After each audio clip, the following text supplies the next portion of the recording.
KCT first round final allotment ಆದಮೇಲೆ next procedure ಏನು? So choice entry ಯಾವ ರೀತಿ ಮಾಡೋದು? ಸೊ ಚಾಯ್ಸ್ ಎಂಟ್ರಿ ಲಿಂಕ್ ಎಲ್ಲಿ ಸಿಗುತ್ತೆ? ಮತ್ತು ಚಾಯ್ಸ್ 1, ಚಾಯ್ಸ್ 2, ಚಾಯ್ಸ್ 3, ಚಾಯ್ಸ್ 4 ಇದರಲ್ಲಿ ಯಾವುದು ಬೆಸ್ಟ್ ಚಾಯ್ಸು? ಸೀಟ್ನ ಯಾವ ರೀತಿ ಹೋಲ್ಡ್ ಮಾಡ್ಕೊಳ್ಳೋದು? ಸೊ ಫೀಸ್ ಪೇಮೆಂಟ್ ಯಾವ ರೀತಿ ಮಾಡೋದು? ಈ ರೀತಿ ಡೌಟ್ಸ್ ಇರುತ್ತೆ ಅಲ್ವಾ? ಇದ್ರ ಬಗ್ಗೆ ಎಲ್ಲ ಕಂಪ್ಲೀಟಾಗಿ ತಿಳಿಸ್ಕೊಡ್ತೀನಿ. ಸೊ ಇದರಲ್ಲಿ ನೀವು ಯಾವ ರೌಂಡಲ್ಲಿ ಅಡ್ಮಿಷನ್ ಆದರೆ ಬೆಟರು ಇದನ್ನು ಕೂಡ ತಿಳಿಸ್ಕೊಡ್ತೀನಿ. ಮತ್ತು ಸೀಟ್ ಯಾರಿಗೆಲ್ಲ ಅಲಾಟ್ ಆಗಿಲ್ಲ ನಿಮಗೂ ಕೂಡ ನೆಕ್ಸ್ಟ್ ಏನು ಪ್ರೊಸೀಜರ್ ಇದೆ ಇದ್ರ ಬಗ್ಗೆ ಕಂಪ್ಲೀಟಾಗಿ ತಿಳಿಸ್ಕೊಡ್ತೀನಿ. ಆದ್ದರಿಂದ ಯಾರೆಲ್ಲ ನಮ್ಮ ಚಾನಲ್ಗೆ ಇನ್ನೂ ಸಬ್ಸ್ಕ್ರೈಬ್ ಆಗಿಲ್ಲ ಅಂದರೆ ಸಬ್ಸ್ಕ್ರೈಬ್ ಆಗಿ, ಯಾಕಂದರೆ ನೆಕ್ಸ್ಟು ನಿಮ್ಮ ಕೌನ್ಸಿಲಿಂಗ್ ಮುಗಿಯೋ ತನಕ ಇದೇ ರೀತಿ ಕಂಪ್ಲೀಟಾಗಿ ಗೈಡ್ ಮಾಡ್ತೀನಿ. ಸೊ ನೆಕ್ಸ್ಟ್ ಏನೇ ಪ್ರೊಸೀಜರ್ ಬಂದರೂ ಅದು ತುಂಬ ಇಂಪಾರ್ಟೆಂಟ್ ಆಗಿರುತ್ತೆ. ಸೊ ಅದರಿಂದ ಸಬ್ಸ್ಕ್ರೈಬ್ ಆಗಿ. ಮತ್ತು ನಿಮಗೆ ಯಾವ ಕಾಲೇಜಲ್ಲಿ ಯಾವ ಬ್ರ್ಯಾಂಚ್ ಸಿಕ್ಕಿದೆ ಅಂತ ಕಮೆಂಟ್ ಬಾಕ್ಸಲ್ಲಿ ತಿಳಿಸಿ, ನೋಡೋಣ ನಿಮ್ಮ ಫ್ರೆಂಡ್ಸ್ಗೆಲ್ಲ ಯಾವೆಲ್ಲ ಕಾಲೇಜ್ ಸಿಕ್ಕಿದೆ ಅಂತ. ಸೊ ಬನ್ನಿ ಫ್ರೆಂಡ್ಸ್, ವಿಡಿಯೋನ ಶುರು ಮಾಡೋಣ. ಮೊದಲನೇದಾಗಿ KE ಕಡೆಯಿಂದ ನೆಕ್ಸ್ಟ್ ಏನೇ ಅಪ್ಡೇಟ್ಸ್ ಬಂದರೂ ಅದನ್ನು ಮಿಸ್ ಮಾಡ್ಕೊಳ್ಳೋದಕ್ಕೆ ಹೋಗಬೇಡಿ, ಯಾಕಂದರೆ ಪ್ರತಿಯೊಂದು ಸ್ಟೆಪ್ಪು ಕೂಡ ತುಂಬ ಇಂಪಾರ್ಟೆಂಟು. ಸೊ ನಿಮ್ಮ ಸೀಟೇ ಕ್ಯಾನ್ಸಲ್ ಆಗ್ಬೋದು, ಆದ್ದರಿಂದ ಯಾವುದೇ ಅಪ್ಡೇಟ್ನು ಕೂಡ ಇಗ್ನೋರ್ ಮಾಡೋದಕ್ಕೆ ಹೋಗಬೇಡಿ. ಈಗ ಆಲ್ರೆಡಿ ನಿಮ್ಮ ಫೈನಲ್ ಅಲಾಟ್ಮೆಂಟ್ ಆಗಿದೆ, ಅದರಲ್ಲಿ ಕೆಲವೊಂದಷ್ಟು ಸ್ಟೂಡೆಂಟ್ಸ್ಗೆ ಮಾತ್ರ ಟಾಪ್ ಕಾಲೇಜಲ್ಲಿ ಸೀಟ್ ಸಿಕ್ಕಿರೋದು. ಅಕಸ್ಮಾತ್ ನಿಮಗೆ ಎಕ್ಸ್ಪೆಕ್ಟೆಡ್ ಬ್ರಾಂಚ್ ಅಥವಾ ಕಾಲೇಜ್ ಸಿಕ್ಕಿಲ್ಲ ಅಂತ ಹೇಳಿದ್ರೆ ವರಿ ಮಾಡ್ಕೋಬೇಡಿ, ನಿಮ್ಗೆ ಇನ್ನೂ ಕೂಡ ಒಂದು ಲಾಸ್ಟ್ ಚಾನ್ಸ್ ಇದೆ. ನೀವು ಈ ಒಂದು ಫಾರ್ಮ್ ಫಿಲ್ ಮಾಡಿದ್ರೆ ಸಾಕು, ಕರ್ನಾಟಕದ ಟಾಪ್ 4 ಕ್ಯಾಂಪಸಸ್ಸಲ್ಲಿ CSE ಗ್ಯಾರಂಟಿ ಸೀಟ್ ಸಿಗೋ ಅವಕಾಶ ಇದೆ. ಲಿಂಕ್ ಡಿಸ್ಕ್ರಿಪ್ಷನ್ಲಿ ಮತ್ತು ಕಮೆಂಟ್ ಬಾಕ್ಸಲ್ಲಿ ಕೊಟ್ಟಿರ್ತೀನಿ, ಹೋಗಿ ಕ್ಲಿಕ್ ಮಾಡಿ ಚೆಕ್ ಮಾಡಿ. ಸೊ ಈ ಒಂದು ಫಾರ್ಮ್ ಫಿಲ್ ಮಾಡೋದ್ರಿಂದ ನೀವು ರಿಯಲ್ ವರ್ಲ್ಡ್ ಪ್ರಾಜೆಕ್ಟ್ ಮೇಲೆ ವರ್ಕ್ ಮಾಡ್ತೀರಾ, ಮತ್ತು ಅಪ್ ಟು 30,000 ತನಕ ನೀವು ಸ್ಟೈಫಂಡ್ನ ಈಸಿಯಾಗಿ ಅರ್ನ್ ಮಾಡ್ಬೋದು. ಇದರ ಜೊತೆಗೆ ನೀವು ಪೇಯ್ಡ್ ಇಂಟರ್ನ್ಶಿಪ್ಸ್ನು ಕೂಡ ಕ್ರ್ಯಾಕ್ ಮಾಡ್ಬೋದು, ಮತ್ತು ಸ್ಪೋರ್ಟ್ಸು, ಸ್ಟೂಡೆಂಟ್ಸ್ ಕ್ಲಬ್ಸು ಮತ್ತು ಪ್ರೀಮಿಯಂ AI ಟೂಲ್ಸ್ಗೆ ಫ್ರೀಯಾಗಿ ಆಕ್ಸೆಸ್ನ ಕೊಡ್ತಾರೆ.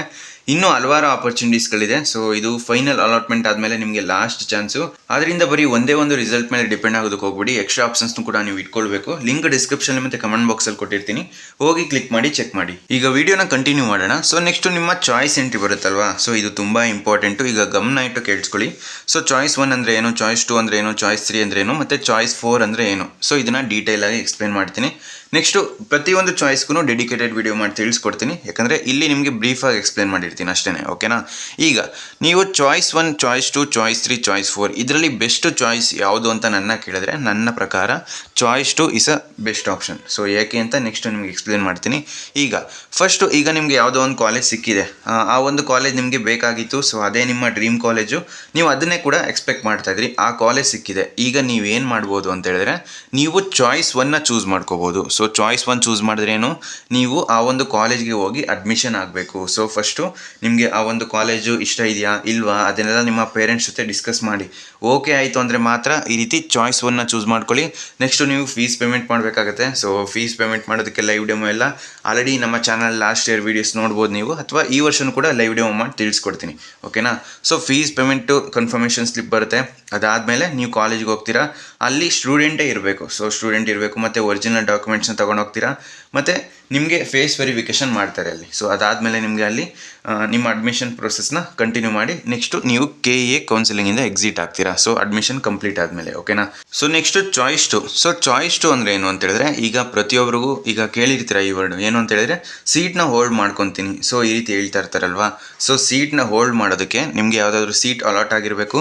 ಆವಾಗ ನೀವು ಚಾಯ್ಸ್ 2 ಸೆಲೆಕ್ಟ್ ಮಾಡಿಕೊಂಡ್ರೆ ನಿಮಗೆ ಸಿಕ್ಕಿರೋ ಸೀಟು ಹೋಲ್ಡಲ್ಲಿರುತ್ತೆ, ನೀವು ಸೆಕೆಂಡ್ ರೌಂಡಲ್ಲಿ ಪಾರ್ಟಿಸಿಪೇಟ್ ಮಾಡ್ತೀರಾ. ಓಕೆನಾ?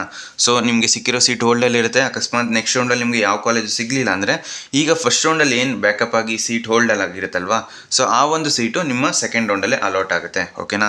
ಸೊ ನೀವು ಡೈರೆಕ್ಟಾಗಿ ಸೆಕೆಂಡ್ ರೌಂಡ್ಗೆ ಹೋಗ್ತೀರಾ. ಅದಾದಮೇಲೆ ನೆಕ್ಸ್ಟು ಚಾಯ್ಸ್ 3. ಸೊ ಚಾಯ್ಸ್ 3 ಯಾರಿಗೆ ಅಂತ ಹೇಳಿದ್ರೆ, ಈಗ ಯಾವುದೋ ಒಂದು ಕಾಲೇಜ್ ನಿಮಗೆ ಅಲಾಟ್ ಆಗಿದೆ ಅಂತ ಅಂದ್ಕೊಳ್ಳಿ, ಆ ಒಂದು ಕಾಲೇಜ್ ನಿಮಗೆ ಇಷ್ಟ ಇಲ್ಲ. ಸೊ ಮಿಸ್ ಹಾಕಿರ್ತೀರಾ, ಅಥವಾ ಈಗ ನಿಮಗೆ ಮೈಂಡ್ ಚೇಂಜ್ ಆಗಿರ್ಬೋದು, ನಿಮಗೆ ಆ ಒಂದು ಸೀಟ್ ಬೇಡ. ಆವಾಗ ನೀವು ಚಾಯ್ಸ್ 3 ಸೆಲೆಕ್ಟ್ ಮಾಡಿಕೊಂಡ್ರೆ ನಿಮಗೆ ಸಿಕ್ಕಿರೋ ಸೀಟ್ ಕ್ಯಾನ್ಸಲ್ ಆಗುತ್ತೆ, ನೀವು ಸೆಕೆಂಡ್ ರೌಂಡ್ಗೆ ಡೈರೆಕ್ಟಾಗಿ ಎಂಟ್ರಿ ಕೊಡ್ತೀರಾ. ಓಕೆನಾ? Next choice 4. ಸೊ ಇದನ್ನು ನಾನು ಯಾರಿಗೂ ರೆಕಮೆಂಡ್ ಮಾಡಲ್ಲ. ಸೊ ನಿಮ್ಮದೇನಾದರೂ ಪ್ರಾಪರ್ ಪ್ಲ್ಯಾನಿಂಗು ಮ್ಯಾನೇಜ್ಮೆಂಟಿಂದ ಇರ್ಬೋದು, ಅಥವಾ ಕಾಮೆಂಟ್ ಕೈಯಿಂದ ಇರ್ಬೋದು, ಅಥವಾ ಬೇರೆ ಡಿಗ್ರಿ ಜಾಯ್ನ್ ಆಗಬೇಕು ಅಂದ್ಕೊಂಡು, ಅಂದರೆ ಈಗ ನಿಮಗೆ ಯಾವುದು ಸೀಟ್ ಸಿಕ್ಕಿರಲ್ಲ, ಅಥವಾ ಸೀಟ್ ಸಿಕ್ಕಿದ್ರು ಕೂಡ ನಿಮಗೆ ಆ ಸೀಟ್ ಇಷ್ಟ ಇರಲ್ಲ. ಸೊ ನೀವು KA ಕೌನ್ಸಿಲಿಂಗಿಂದನೇ ಎಕ್ಸಿಟ್ ಆಗ್ತೀರಾ. ಆದ್ದರಿಂದ ಚಾಯ್ಸ್ 4 ಯಾರೆಲ್ಲ ಚೂಸ್ ಮಾಡ್ತೀರಾ ಗಮನ ಇಟ್ಟು, ಸೊ ನಿಮ್ಮ ಡಿಸಿಷನ್ನ ಒಂದು ಸಲ ಅಲ್ಲ 100 ಸಲ ಯೋಚನೆ ಮಾಡಿ ಚಾಯ್ಸ್ ಎಂಟ್ರಿನ ಮಾಡಿ. ಓಕೆನಾ? ಈಗ ಸೊ ರೌಂಡ್ 2ಗೆ ಯಾರೆಲ್ಲ ಹೋಗ್ತೀರಾ ಅಂದರೆ, ಚಾಯ್ಸ್ 2 ಸೆಲೆಕ್ಟ್ ಮಾಡಿದವ್ರು ಹೋಗ್ತೀರಾ, ಚಾಯ್ಸ್ 3 ಸೆಲೆಕ್ಟ್ ಮಾಡಿದವ್ರು ಹೋಗ್ತೀರಾ. ನೆಕ್ಸ್ಟು ಸೆಕೆಂಡ್ ರೌಂಡಲ್ಲಿ ಚಾಯ್ಸ್ ಎಂಟ್ರಿ ಬೇರೆ ರೀತಿ ಇರುತ್ತೆ. ಸೊ ಏನಂತ ಹೇಳಿದ್ರೆ, ಈಗ ನೀವು ಸೀಟ್ನ ಹೋಲ್ಡ್ ಮಾಡ್ಬೋದಿತ್ತು, ಮತ್ತು ಸೀಟ್ನ ಕ್ಯಾನ್ಸಲ್ ಮಾಡಿ ನೆಕ್ಸ್ಟ್ ರೌಂಡಲ್ಲಿ ಪಾರ್ಟಿಸಿಪೇಟ್ ಮಾಡ್ಬೋದಿತ್ತು. ಬಟ್ ಸೆಕೆಂಡ್ ರೌಂಡಲ್ಲಿ ಯಾವ ರೀತಿ ಇರುತ್ತೆ ಅಂದರೆ, ನಿಮಗೆ ಇರೋದು ಎರಡೇ ಚಾಯ್ಸು, ಚಾಯ್ಸ್ 1 ಮತ್ತು ಚಾಯ್ಸ್ 4. ಸೊ ಇದರಲ್ಲಿ ಯಾವ ರೀತಿ ವರ್ಕ್ ಆಗುತ್ತೆ ಅಂದರೆ, ನೀವು ಸೀಟ್ನ ಇಲ್ಲಿ ಹೋಲ್ಡ್ ಮಾಡಲ್ಲ, ಬಟ್ ಅಡ್ಮಿಷನ್ನೇ ಆಗಿಬಿಡ್ತೀರಾ. ಅದಾದಮೇಲೆ ನಿಮಗೆ ಅಪ್ಗ್ರೇಡ್ ಆಗೋದಕ್ಕೆ ಚಾನ್ಸ್ ಇದೆ. ಓಕೆನಾ? ಸೊ ಯಾವ ರೀತಿ ಅಂತ ಹೇಳ್ತೀನಿ ನೋಡಿ. ಈಗ ನಿಮಗೆ ರೌಂಡ್ 2 ಅಲ್ಲಿ ಯಾವುದೋ ಒಂದು ಕಾಲೇಜ್ ಸಿಕ್ತು ಅಂತ ಅಂದ್ಕೊಳ್ಳಿ. ಸೊ ಕಾಲೇಜ್ ಸಿಕ್ಕಿದೆ, ನೀವು ಆ ಒಂದು ಕಾಲೇಜ್ಗಿಂತ ಬೆಟರ್ ಕಾಲೇಜ್ನ ಎಕ್ಸ್ಪೆಕ್ಟ್ ಮಾಡ್ತಾ ಇದ್ದೀರಾ. ಸೊ ಆ ಲಿಸ್ಟಲ್ಲಿ, ನಿಮ್ಮ ಕಾಲೇಜ್ ಲಿಸ್ಟಲ್ಲಿ ಇದಕ್ಕಿಂತ ಬೆಟರ್ ಕಾಲೇಜ್ ಇದೆ. ಸೊ ಅಪ್ಗ್ರೇಡ್ ಆಗೋ ಚಾನ್ಸಸ್ಸು ಕೂಡ ಇದೆ. ಸೊ ಆವಾಗ ನೀವು ಚಾಯ್ಸ್ 1ನ ಚೂಸ್ ಮಾಡಿ ಅಡ್ಮಿಷನ್ ಆಗ್ತೀರಾ ಕಾಲೇಜ್ಗೆ. ಅದಾದಮೇಲೆ ನಿಮ್ಮ ಥರ್ಡ್ ರೌಂಡಲ್ಲಿ ಅಪ್ಗ್ರೇಡ್ ಆಗೋ ಚಾನ್ಸಸ್ ಇದೆ. ಬಟ್ ನಿಮಗೆ ಈ ಒಂದು ಏನು ಅಡ್ಮಿಷನ್ ಆಗಿರ್ತೀರಾ ಅದು ಕನ್ಫರ್ಮು. ಅಕಸ್ಮಾತ್ ನಿಮಗೆ ಥರ್ಡ್ ರೌಂಡಲ್ಲಿ ಇದಕ್ಕಿಂತ ಬೆಟರ್ ಕಾಲೇಜ್ ಸಿಕ್ತು ಅಂತ ಹೇಳಿದ್ರೆ, ನೀವು ಬೆಟರ್ ಕಾಲೇಜಿಗೆ ಏನು ಹೊಸ್ದಾಗಿ ಅಲಾಟ್ ಆಗಿರುತ್ತೆ ಥರ್ಡ್ ರೌಂಡಲ್ಲಿ, ಅಲ್ಲಿಗೆ ಅಡ್ಮಿಷನ್ ಆಗ್ಬೋದು. ಈಗ ಕೆಲವೊಬ್ಬರಿಗೆ ಡೌಟ್ ಬರ್ಬೋದು, ಈಗ ನಾನು ಸೆಕೆಂಡ್ ರೌಂಡಲ್ಲಿ ಸಿಕ್ಕಿರೋ ಕಾಲೇಜಿಗೆ ಫೀಸ್ ಪೇಮೆಂಟ್ ಮಾಡಿರ್ತೀನಿ, ಥರ್ಡ್ ರೌಂಡಲ್ಲಿ ಸಿಗುತ್ತಲ್ಲ ಆವಾಗ ಏನು ಮಾಡೋದು ಅಂತ. ಸೊ ಏನಾಗುತ್ತಂದರೆ, ಈಗ ಸೆಕೆಂಡ್ ರೌಂಡಲ್ಲಿ ನೀವು ಫೀಸ್ ಪೇಮೆಂಟ್ ಮಾಡಿರ್ತೀರ, ಬಟ್ ನಿಮಗೆ ಥರ್ಡ್ ರೌಂಡಲ್ಲಿ ಹೊಸ ಕಾಲೇಜ್ ಅಲಾಟ್ ಆಯಿತು ಅಂತ ಹೇಳಿದ್ರೆ, ನೀವು ಆವಾಗ ಏನು ವರಿ ಮಾಡೋ ಅವಶ್ಯಕತೆ ಇಲ್ಲ. ಯಾಕಂದರೆ ಸೆಕೆಂಡ್ ರೌಂಡಲ್ಲಿ ಏನು ಫೀಸ್ ಪೇಮೆಂಟ್ ಮಾಡಿರ್ತೀರಾ ಅದು ಥರ್ಡ್ ರೌಂಡ್ಗೆ ನಿಮಗೆ ಅಲಾಟ್ ಆಗಿರುತ್ತಲ್ಲ, ಸೊ ಆ ಒಂದು ಕಾಲೇಜ್ಗೆ ಟ್ರಾನ್ಸ್ಫರ್ ಆಗುತ್ತೆ. ಅಕಸ್ಮಾತ್ ಎಕ್ಸ್ಟ್ರಾ ಏನಾದರೂ ಫೀಸ್ ಇತ್ತು ಅಂತ ಹೇಳಿದ್ರೆ ನೀವು ಪೇ ಮಾಡಬೇಕು. ಇದು ಚಾಯ್ಸ್ 1 ರೌಂಡ್ 2 ಅಲ್ಲಿ ಹೇಳ್ತಿರೋದು ನಾನು. ನೆಕ್ಸ್ಟು ಚಾಯ್ಸ್ 4 ಅಂದರೆ ನೀವು ಕೌನ್ಸಿಲಿಂಗಿಂದನೇ ಎಕ್ಸಿಟ್ ಆಗ್ತೀರಾ. ಸೊ ರೌಂಡ್ 2 ಅಲ್ಲಿ ಯಾರೆಲ್ಲ ಚಾಯ್ಸ್ 4 ಸೆಲೆಕ್ಟ್ ಮಾಡ್ತೀರಾ ಅಂದರೆ, ನೀವು ಕೌನ್ಸಿಲಿಂಗಿಂದ KE ಕೌನ್ಸಿಲಿಂಗಿಂದನೇ ಎಕ್ಸಿಟ್ ಆಗ್ತೀರಾ, ಥರ್ಡ್ ರೌಂಡ್ಗೆ ಹೋಗೋದಿಲ್ಲ. ಓಕೆನಾ?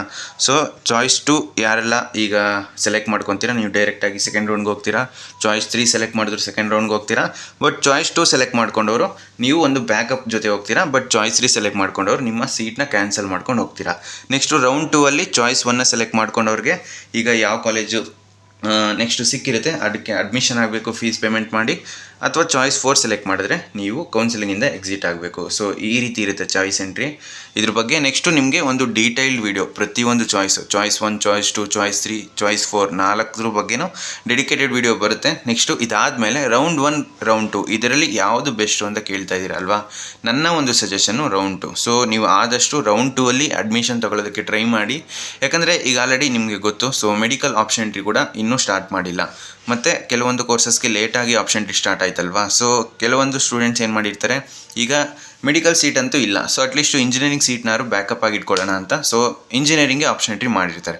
ಆವಾಗ ಏನಾಗುತ್ತೆ, ಇಂಜಿನಿಯರಿಂಗ್ ಸೀಟ್ ಸಿಗಬೇಕಾಗಿರೋನಿಗೆ, ಅಂದರೆ ಇಂಜಿನಿಯರಿಂಗ್ ಆಸ್ಪಿರೆಂಟ್ಗೆ ಇಂಜಿನಿಯರಿಂಗ್ ಸೀಟ್ ಈಸಿಯಾಗಿ ಸಿಗ್ತಾಯಿತ್ತು. ಬಟ್ ಮೆಡಿಕಲ್ ಸ್ಟೂಡೆಂಟು ಅದನ್ನು ಬ್ಯಾಕಪ್ ಆಗಿ ಇಟ್ಕೊಳ್ಳೋದ್ರಿಂದ ಅದು ವೇಕೆನ್ಸಿ ಇರಲಿಲ್ಲ. ಸೊ ಇದು ಇಂಜಿನಿಯರಿಂಗ್ ಸ್ಟೂಡೆಂಟ್ಸ್ಗೆ ಅಲಾಟ್ ಆಗಿಲ್ಲ. ನೆಕ್ಸ್ಟ್ ಏನಾದರೂ ಮೆಡಿಕಲ್ ಸೀಟ್ನ ಸೆಕೆಂಡ್ ರೌಂಡಲ್ಲಿ ಇನ್ಕ್ಲೂಡ್ ಮಾಡ್ತು ಆಪ್ಷನ್ ಎಂಟ್ರಿಗೆ ಅಂತ ಹೇಳಿದ್ರೆ, ಆವಾಗ ಮೆಡಿಕಲ್ ಸ್ಟೂಡೆಂಟ್ಸ್ಗೆ ಮೆಡಿಕಲ್ ಸೀಟ್ ಅಲಾಟ್ ಆಗುತ್ತೆ. ಸೊ ಇಂಜಿನಿಯರಿಂಗ್ ಸೀಟು ವೇಕೆನ್ಸಿ ಉಳ್ಕೊಳ್ಳುತ್ತಲ್ವಾ? ಸೊ ಆ ಒಂದು ವೇಕೆನ್ಸಿ ಸೀಟು ನೆಕ್ಸ್ಟ್ ಒಬ್ಬ ಇಂಜಿನಿಯರಿಂಗ್ ಆಸ್ಪಿರೆಂಟ್ಗೆ ಅಲಾಟ್ ಆಗುತ್ತೆ. ಮತ್ತು ಫಸ್ಟ್ ರೌಂಡ್ಗೂ ಸೆಕೆಂಡ್ ರೌಂಡ್ಗೂ ನೀವು ಲಾಸ್ಟ್ ಇಯರ್ ನೋಡಿದ್ರೆ ಕಟ್ ಆಫ್ ಸ್ವಲ್ಪನಾದರೂ ವೇರಿಯೇಷನ್ಸ್ ಆಗುತ್ತೆ. ಸೊ ಇದೆಲ್ಲ ಡಿಪೆಂಡ್ ಆಗೋದು ಎಷ್ಟು ಜನ ಆ ಒಂದು ಕಾಲೇಜ್ನ ಅವರ ಆಪ್ಷನ್ ಲಿಸ್ಟಲ್ಲಿ ಆ್ಯಡ್ ಮಾಡಿರ್ತಾರೆ, ಮತ್ತು ಎಷ್ಟು ಜನ ಎಕ್ಸಾಮ್ನ ಬರೆದಿದ್ದಾರೆ ಈ ವರ್ಷ. ಇದು ಎರಡೂ ಕೂಡ ಮ್ಯಾಟ್ರ್ ಆಗಿರುತ್ತೆ. ಮೇಯ್ನಾಗಿ ಎಷ್ಟು ಜನ ಆ ಒಂದು ಕಾಲೇಜ್ನ ಆಪ್ಷನ್ ಲಿಸ್ಟಲ್ಲಿ ಆ್ಯಡ್ ಮಾಡಿರ್ತಾರೆ. ಓಕೆನಾ? ಸೊ ಎಲ್ಲ ಕ್ಲಿಯರ್ ಆಯಿತು ಅಂತ ಅನ್ಕೊತೀನಿ. ನೆಕ್ಸ್ಟ್ ಚಾಯ್ಸ್ ಎಂಟ್ರಿ ಮಾಡೋದಕ್ಕೆ ಲಾಸ್ಟ್ ಡೇಟ್ ಏನು ಅಂತ ತಿಳಿಸ್ಕೊಡ್ತೀನಿ ನೋಡಿ. ಸೊ ಕೋರ್ಸ್ ವೈಸು ನಿಮಗೆ ಮೆನ್ಷನ್ ಮಾಡಿದ್ದಾರೆ, ಬೇರೆ ಬೇರೆ ಕೋರ್ಸ್ಗೆ ಲಾಸ್ಟ್ ಡೇಟ್ ಬೇರೆ ಬೇರೆ ಇದೆ. ಸೊ ಇಂಜಿನಿಯರಿಂಗ್ಗೆ ನಿಮಗೆ ಇವತ್ತಿಂದ, ಸೊ ಅಂದರೆ 16 ಜುಲೈ 2026 ಬೆಳಗ್ಗೆ 11ರಿಂದ ನಿಮಗೆ 20ನೇ ತಾರೀಕು ತನಕ ಚಾಯ್ಸ್ ಎಂಟ್ರಿ ಮಾಡೋದಕ್ಕೆ ಚಾನ್ಸ್ನ ಕೊಟ್ಟಿದ್ದಾರೆ. ಓಕೆನಾ? ಸೊ ಅದೇ ರೀತಿ ಎಲ್ಲ ಕೋರ್ಸ್ನು ನೋಡ್ಕೊಳ್ಳಿ. ನೆಕ್ಸ್ಟು ಚಾಯ್ಸ್ ಎಂಟ್ರಿ ಮಾಡಿದವ್ರಿಗೆ ಫೀಸ್ ಪೇಮೆಂಟ್ ಮಾಡಿ ಕನ್ಫರ್ಮೇಷನ್ ಸ್ಲಿಪ್ನ ಡೌನ್ಲೋಡ್ ಮಾಡ್ಕೊಳ್ಳೋದಕ್ಕೆ ನಿಮಗೆ 16th ಜುಲೈ ಅಂದರೆ ಇವತ್ತಿಂದ 21ನೇ ತಾರೀಕು ತನಕ ಟೈಮ್ನ ಕೊಟ್ಟಿದ್ದಾರೆ. ಅದಾದಮೇಲೆ ಕನ್ಫರ್ಮೇಷನ್ ಸ್ಲಿಪ್ ತೊಗೊಂಡು ನೀವು ಕಾಲೇಜ್ಗೆ ಹೋಗಿ ಅಡ್ಮಿಷನ್ ಆಗಬೇಕು. ಓಕೆನಾ? ಸೊ ಕಾಲೇಜ್ ಅಡ್ಮಿಷನ್ ಆಗೋದಕ್ಕೆ ನಿಮಗೆ 22nd ಜುಲೈ ಸಂಜೆ 6 ಗಂಟೆ ತನಕ ಟೈಮ್ ಕೊಟ್ಟಿದ್ದಾರೆ. ಇದೇ ರೀತಿ ಬೇರೆ ಕೋರ್ಸ್ಗಳನ್ನು ನೀವು ನೋಡ್ಕೊಳ್ಳಿ. ಸೊ ಲಾಸ್ಟ್ ಡೇಟ್ ಏನು ಮತ್ತು ಅಡ್ಮಿಷನ್ಗೆ ಲಾಸ್ಟ್ ಡೇಟ್ ಏನು ಅಂತ. ಅಕಸ್ಮಾತ್ ನಿಮಗೆ ಸೀಟ್ ನಾಟ್ ಅಲಾಟೆಡ್ ಅಂತ ಬಂದಿದ್ರೆ ಏನು ಮಾಡಬೇಕು ಅಂತ ನೆಕ್ಸ್ಟ್ ವಿಡಿಯೋ ಮಾಡಿ ತಿಳಿಸ್ಕೊಡ್ತೀನಿ. ಸೊ ನಿಮಗೆ ಯಾವುದೇ ರೀತಿ ಚಾಯ್ಸ್ ಎಂಟ್ರಿ ಇರೋದಿಲ್ಲ, ಬಟ್ ನೀವು ನೆಕ್ಸ್ಟ್ ರೌಂಡಲ್ಲಿ ಪಾರ್ಟಿಸಿಪೇಟ್ ಮಾಡ್ತೀನಿ ಅಂತ ಅಗ್ರಿ ಬಟನ್ ಕ್ಲಿಕ್ ಮಾಡಬೇಕು. ಸೊ ಇದ್ರ ಬಗ್ಗೆ ನೆಕ್ಸ್ಟ್ ತಿಳಿಸ್ಕೊಡ್ತೀನಿ. ಈಗ ಆಲ್ಮೋಸ್ಟ್ ಎಲ್ಲ ಡೌಟ್ಸು ಕ್ಲಿಯರ್ ಆಯಿತು ಅಂತ ಅನ್ಕೊತೀನಿ. ನೆಕ್ಸ್ಟ್ ಬೇರೆ ಏನಾದರೂ ಡೌಟ್ಸ್ ಇರೋ ಕಮೆಂಟ್ ಬಾಕ್ಸಲ್ಲಿ ತಿಳಿಸಿ. ಸೊ ಫ್ರೆಂಡ್ಸ್, ಈ ವಿಡಿಯೋ ನಿಮ್ಗೆ ಇಷ್ಟವಾಗಿತ್ತು ಅಂದರೆ ಲೈಕ್ ಮಾಡಿ, ಕಮೆಂಟ್ ಮಾಡಿ, ಮತ್ತು ನಿಮ್ಮ ಫ್ರೆಂಡ್ಸ್ಗೆಲ್ಲ ವಿಡಿಯೋನ ಶೇರ್ ಮಾಡಿ. NIT ರಿಜಿಸ್ಟ್ರೇಷನ್ ಲಿಂಕು ಡಿಸ್ಕ್ರಿಪ್ಷನಲ್ಲಿ ಮತ್ತು ಕಮೆಂಟ್ ಬಾಕ್ಸಲ್ಲಿ ಕೊಟ್ಟಿರ್ತೀನಿ, ಹೋಗಿ ಈಗಲೇ ರಿಜಿಸ್ಟರ್ ಮಾಡ್ಕೊಳ್ಳಿ.